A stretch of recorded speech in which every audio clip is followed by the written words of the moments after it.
میرے دوستو دہیج نہ تھا، آج ہماری فرمائشیں بڑھتی چلی جا رہی ہے۔ اگر بیٹا ڈاکٹر بن گیا تو اس کی میرے دوستو دہیج کی فرمائش زیادہ، اگر بیٹا انجینئر بن گیا اس کی فرمائش زیادہ، اگر بیٹا کلکٹر بن گیا میرے بیٹے کا یہ ہوتا ہے، میرے بیٹے کی یہ شان ہے، اتنا دینا پڑے گا، اتنا دینا پڑے گا۔ میرے دوستو کچھ ماں باپ اپنے بیٹے کو میرے دوستو دہیج کے لالچ میں میرے دوستو بیچتے نظر آتے ہیں۔ میرے دوستو دہیج مانگا جا رہا ہے، میں نے کہا اگر دہیج کی اجازت ہوتی، دہیج مانگنا جائز ہوتا تو مردوں کو اجازت نہ ہوتی، لڑکیوں کو مانگنے کی اجازت ہوتی، اس لیے کہ لڑکی کہہ سکتی تھی میں تیرے لیے اپنا باپ چھوڑتی ہوں کیا دے گا، میں تیرے لیے اپنی ماں چھوڑتی ہوں کیا دے گا، میں تیرے لیے اپنا بھائی چھوڑتی ہوں کیا دے گا، میں تیرے لیے اپنا وطن چھوڑتی ہوں تو کیا دے گا، میں تیرے لیے اپنے سارے کنبے کو چھوڑتی ہوں تو کیا دے گا۔ میرا دیکھو شرافت وہ سب چھوڑ کر بھی تجھ سے کچھ نہیں مانگتی ہے، اور تو اتنا نکما، اتنا بے شرم، بے شک بے شک کہ تو دہیج مانگ رہا ہے۔ اور پھر ہوتا کیا ہے دہیج والا حال کیا ہوتا ہے، شادی کے بعد وہ شوہر وہ بیٹا بہو کا ہو جاتا ہے۔ کس کا ہو جاتا ہے؟ بہو کا ہو جاتا ہے۔ جب بہو کا ہو جاتا ہے تو پھر ہتھیانی ماں باپو کے پاس جاتی، باپ تعویذ بنا دو نے کہا کیا میرا بیٹا بہو کا ہو گیا ہے، بہو کا ہو گیا ہے، کہا کیوں گیا ہے، کہا جب شادی پہلے تو میرا خاص دھیان رکھتا تھا، میری ہر بات کو سنتا تھا، میں جو کہتی تھی وہ کرتا تھا، میرے ایک اشارے پر کھڑا ہو جاتا تھا، اب سنتا ہی نہیں ہے، اب بہو کا سنتا ہے، بہو کا ہو گیا ہے۔ تو باپو کیا کہتے، جواب دیتے، باپو کہیں گے بات اصل ہے تو نے بیٹے کی شادی تھوڑی کی سودا کیا ہے، اور سودا ہونے کے بعد مال کس کا ہو جاتا ہے، جو خریدتا ہے سب بولو خریدنے والے کا ہو جاتا ہے۔ آپ نے میری ٹوپی خرید لی تو ٹوپی اب میری نہیں رہی، آپ کی ہو گئی۔ تو جب آپ نے اپنے بیٹے کو تجوری کے بدلے میں، پلنگ کے بدلے میں، ٹی وی کے بدلے میں، میرے دوست کو فریج کے بدلے میں بیچ دیا، تو تیرا بیٹا تیرا رہا کیا ہے، جس نے خریدا ہے اسی کا ہو جائے گا۔ اگر تم چاہتے ہو کہ تمہاری اولاد ہمیشہ تمہاری رہے تو شادی کرو، سودے بند کرو۔ بے شک بے شک بے شک۔ آج لوگ فاطمہ کے دہیج کا بہانہ بناتے، نبی نے فاطمہ کو اتنا دیا، فاطمہ کو اتنا دیا، فاطمہ کو اتنا دیا۔ میں نے کہا نبی تم جیسے میرے دوستو بے انصاف کا نام نہیں ہے، نبی انصاف والی ذات کا نام ہے۔ اگر نبی نے اپنی بیٹی کو دیا ہوتا تو میرے نبی کی ایک بیٹی نہیں 4 بیٹیاں تھیں۔ بے شک کتنی بیٹیاں تھیں؟ 4 بولو 4 بیٹیاں، کہہ دیجیے سبحان اللہ۔ حضرت رقیہ، حضرت زینب، حضرت ام کلثوم اور حضرت خاتون جنت، 4 بیٹیاں۔ اگر نبی دیتے تو اپنی 4 بیٹیوں کو دیتے، اپنی 4 بیٹیوں کو دیتے، فاطمہ ہی کو کیوں دیا؟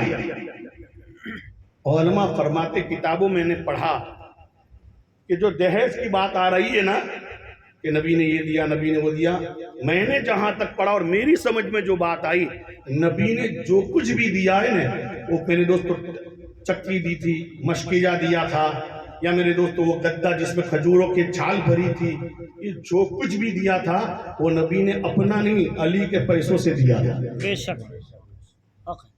جب علی شیر خدا، مشکل کشا، فاتح خیبر رضی اللہ تعالی عنہ، علی فاطمہ کی نکاح کا پیغام لے کر نبی کی بارگاہ میں پہنچے تو روایتوں میں آتا ہے علی اس وقت تک نبی کے ساتھ رہتے تھے۔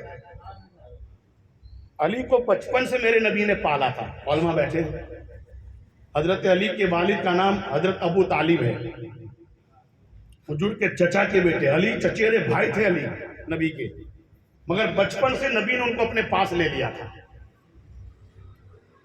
اس وقت دکار پڑ گیا تھا، قحط شالی تھی، یا میرے دوستو موغواری بڑھ گئی تھی، تو نبی نے اپنے چچا عباس سے مشورہ کیا کہ ابو طالب کی اولاد زیادہ ایسا کرتے ہیں کہ کچھ اولاد کو ہم اپنے پاس لے لیتے ہیں تاکہ چاچا پر بوجھ کم ہو جائے۔ ایک سوچ ایسی ہوتی تھی اچھے لوگوں کی۔ تو میرے دوستو ابو طالب کے پاس مصطفیٰ جان رحمت اور حضرت عباس گئے۔